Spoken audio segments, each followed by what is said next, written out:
तो दोस्तों, जब हम भगवान पर अटूट विश्वास करते हैं तो भगवान भी हम पर कृपा करते हैं। तो क्या कभी कभी भगवान भी अपने भक्तों की परीक्षा लेते हैं? तो देखते हैं इस कहानी में। यह एक सावित्री नाम की गरीब महिला की कहानी है जो माता रानी की परम भक्त थी। सावित्री नारियल, मिट्टी के दिए और छोटा मोटा सामान बेचकर अपने घर का गुजारा करती थी। वह हर साल कन्या पूजन बड़ी धूमधाम से मनाती थी, लेकिन इस बार उसके घर के हालात ज्यादा अच्छे नहीं थे। कई दिन से उसका सामान बिक ही नहीं रहा था। सावित्री रोज सामान बेचने के लिए जाती, लेकिन एक भी ग्राहक उसका सामान खरीदने के लिए नहीं आता। वह ये देख देख कर बहुत ही दुखी और परेशान थी। अब तो उसके घर पर भी खाने के लिए कुछ नहीं बचा था। उसके घर का गुजारा करना भी बहुत मुश्किल हो गया था। वह यह सोच सोच कर चिंता करती है कि क्या इस बार वह नवरात्रि में माता रानी की पूजा नहीं कर पाएगी, क्या इस बार वह कन्या पूजन नहीं कर पाएगी। सावित्री उदास और निराश होकर घर आती है और माता रानी के सामने हाथ जोड़कर बैठ जाती है और कहती है, हे माँ, इस बार मैं आपकी पूजा कैसे करूंगी, कन्या पूजन कैसे करूंगी। मेरा सामान तो बिक ही नहीं रहा, मेरे पास बिल्कुल भी पैसे नहीं है और ना ही घर में कोई सामान बचा है। मैं आपकी पूजा और कन्या पूजन कैसे करूंगी। क्या इस बार कन्या पूजन के बिना ही नवरात्रि बीत जाएगी। इतना कहकर वह रोने लग जाती है। वह कहती है, मैं बहुत पापी हूँ, अभागन हूँ माँ, मैं क्या करूँ। रात हो जाती है। सावित्री सोचते सोचते सो जाती है।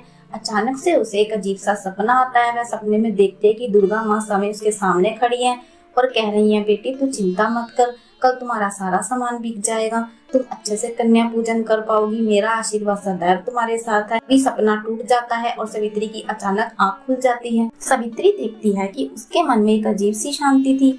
उसका विश्वास जो कहीं ना कहीं डगमगा रहा था वह वापस लौट आता है।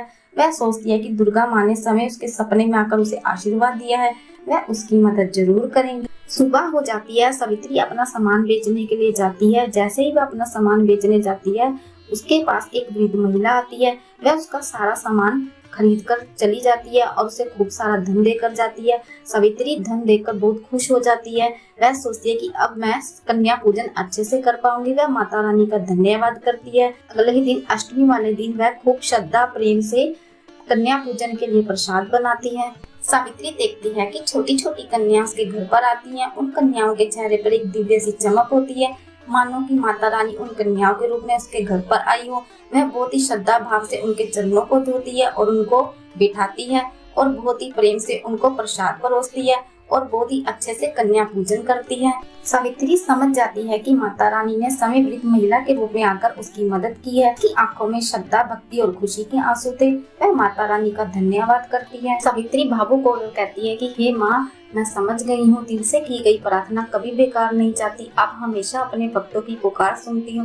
यदि आप परीक्षा लेती हो तो अपने भक्त की मदद भी जरूर करती हो। मैं समझ गई हूँ कि परिस्थितियाँ चाहे कैसी भी हो, हमें अपने भगवान पर विश्वास को खोना नहीं चाहिए। आपने मेरे विश्वास को और भी मजबूत कर दिया। आपकी सदा ही जय हो माँ।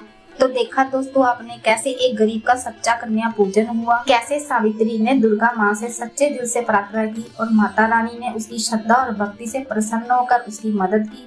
तो दोस्तों, यह कहानी हमें सिखाती है कि सच्चे दिल से की गई प्रार्थना, भक्ति, विश्वास और श्रद्धा कभी व्यर्थ नहीं जाती।